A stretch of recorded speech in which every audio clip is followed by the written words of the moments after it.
Bonjour. Voilà, je suis Marc Desplat du Mouvement national des chômeurs et précaires, le MNCP, dont j'ai été président pendant plusieurs années. C'est un mouvement qui a l'ambition d'organiser et de permettre aux chômeurs et précaires de s'organiser collectivement pour mieux défendre leurs droits, qui comprend actuellement 40 associations sur le territoire national, la métropole plus la Réunion, où on est bien implanté à la Réunion. Et je voudrais intervenir sur 3 points. On a entendu 2 témoignages qui sont tout à fait intéressants ici. Et il est important que les pouvoirs publics et que dans la campagne électorale qui s'annonce, les présidentielles, on puisse faire avancer certaines idées. En particulier, l'idée qu'il est nécessaire que les chômeurs et les précaires puissent s'organiser collectivement. C'est très important. Les gens sont très isolés. Ils sont tous dans leur coin. Il faut qu'ils puissent se défendre leurs droits. C'est une nécessité. On ne voit pas pourquoi les salariés ont le droit de s'organiser collectivement. Ils sont reconnus, ils ont des syndicats qui les défendent, et puis les chômeurs, rien du tout. On ne voit pas pourquoi les associations, les familles ont des associations familiales, l'UNAF, l'UDAF, etc. Les parents d'élèves, ils ont des organisations qui sont reconnues, qui sont aidées. Les consommateurs, même chose. Les usagers de toutes sortes, des transports et autres, même chose. Les chômeurs, les précaires, rien du tout. Or, il est essentiel, pour lutter contre l'isolement, pour aussi formuler des propositions qui soient réfléchies et qui viennent de la base et qui viennent du vécu des gens, qu'on favorise et qu'on donne la possibilité et qu'on écoute les organisations de chômeurs et de précaires.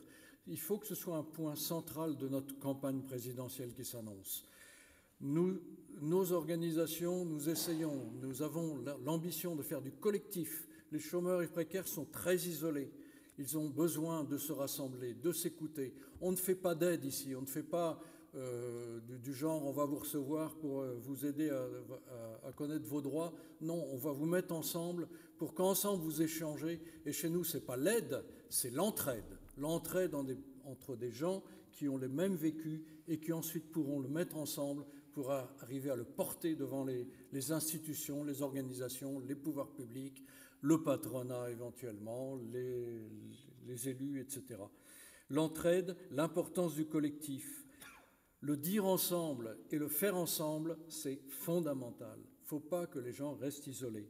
Nos missions, c'est l'accès aux droits, c'est la défense des droits, c'est la défense des droits pour les droits existants, mais les droits existants, ce n'est pas la justice. Les droits existants, c'est l'état de la justice ou du droit actuel. Il y a des lois qui doivent bouger, qui doivent évoluer. Donc notre mission, c'est de faire évoluer le droit, de représenter les usagers des institutions comme le Pôle emploi, mais aussi le département pour le RSA, mais aussi les régions pour la formation, qui financent la formation des chômeurs, mais aussi la CAF, qui finance le RSA, etc. Donc pour ça, il faut que les usagers soient organisés, mais ils ne peuvent pas s'organiser tout seuls. Ce n'est pas possible s'il n'y a pas une aide des pouvoirs publics. Et ça, il faut que, je vous le demande ici, il faut que ce soit aidé. Il y a actuellement, pour ceux qui ne savent pas, on considère qu'il y a 4 mouvements de chômeurs en France. Il y a le MNCP, qui est nous, Mouvement national des chômeurs et précaires, il y a la CGT chômeurs, et il y a le AC et il y a l'APEIS. Donc les 4 un peu grandes organisations, grandes. On essaye d'être des grandes organisations, en tout cas on essaye de faire le sérieux. Je vous ai dit que je voulais intervenir sur 3 points. Le deuxième point, c'est qu'il faut déculpabiliser absolument. Il y en a marre de critiquer les gens, de leur dire qu'ils sont des assistés, et que s'ils ne trouvent pas d'emploi, c'est de leur faute, et de leur mettre toute la charge sur le dos. Ce n'est pas vrai. Si les gens ne trouvent pas de travail, c'est parce que, premièrement, il n'y a pas de travail, et ce n'est pas parce qu'ils ne cherchent pas, ce n'est pas parce qu'ils ne sont pas adaptés, ce n'est pas parce qu'ils sont inemployables, c'est d'abord parce qu'il y a une carence au niveau de l'emploi. Ça ne veut pas dire qu'il faut mener des politiques uniquement pour l'emploi et pour la courbe du chômage, parce qu'avec ça, on n'arrivera à rien. Que la courbe monte ou baisse, c'est quelles sont les conditions de vie des gens qui restent sans emploi. Il faut travailler à ça pour que, comme on l'a dit tout à l'heure, on arrête de contrôler les gens et de les couper du RSA ou de les couper des allocations et de passer son temps à les mettre en dépendance, en voulant les contrôler, ça veut dire qu'on leur dit si vous n'êtes pas dans les clous, c'est votre faute, etc.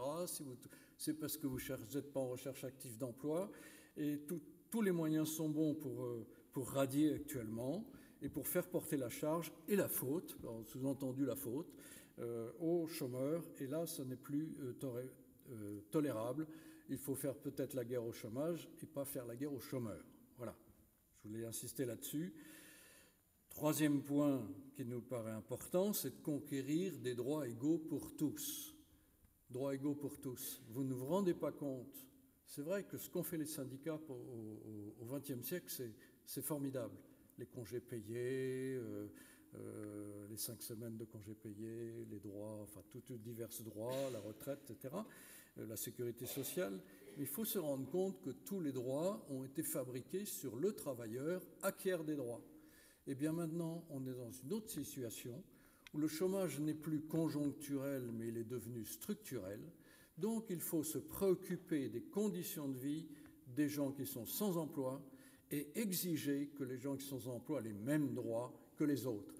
Actuellement, tout ce qui se négocie, c'est vous travaillez, vous allez acquérir des droits point retraite, des droits pour le CPF, la formation, etc., etc.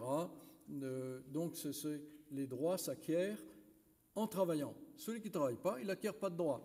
Donc il faut arriver à réfléchir à une autre dynamique. Une autre dynamique, ça veut dire que toute personne a droit à un revenu minimum et qu'on arrête de les contrôler sans cesse.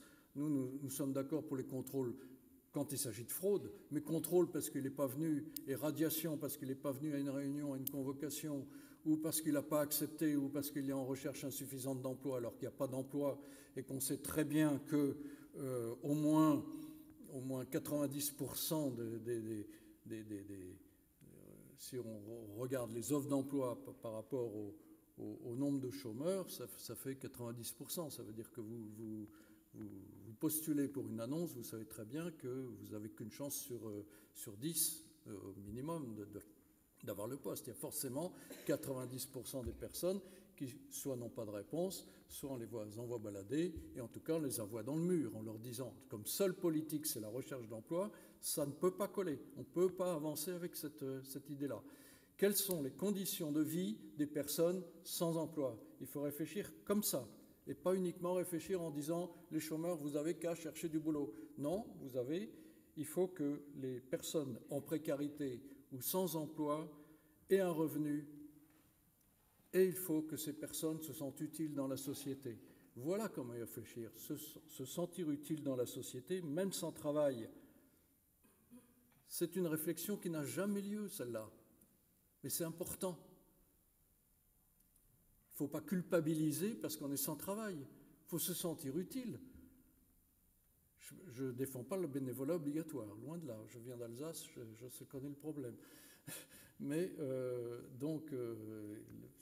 le bénévolat, c'est très bien à condition qu'il soit volontaire. Mais on peut proposer des choses, on peut faire des choses. Voilà. Mais pas de bénévolat obligatoire, mais on peut se sentir utile dans une société, même sans travail. Mais à condition aussi qu'on ait un revenu. Parce que si on n'a pas de revenu, il y a d'abord, il faut croûter. Voilà. Donc, même droit pour tous. Quand je dis même droit pour tous, j'ai dit même droit pour tous avec ou sans travail. Je dirais aussi même droit les droits liés à la personne. C'est fondamental. Actuellement, le RSA ou des dispositifs comme ça, on vient enquêter sur le nombre de brosses à dents que vous avez chez vous pour être sûr que est-ce que vous êtes en couple, pas en couple, etc. On est dans un système complètement ubuesque. Il faut que les droits soient assurés à la personne et à tous, avec ou sans travail. Voilà sur quoi je voulais insister. Merci.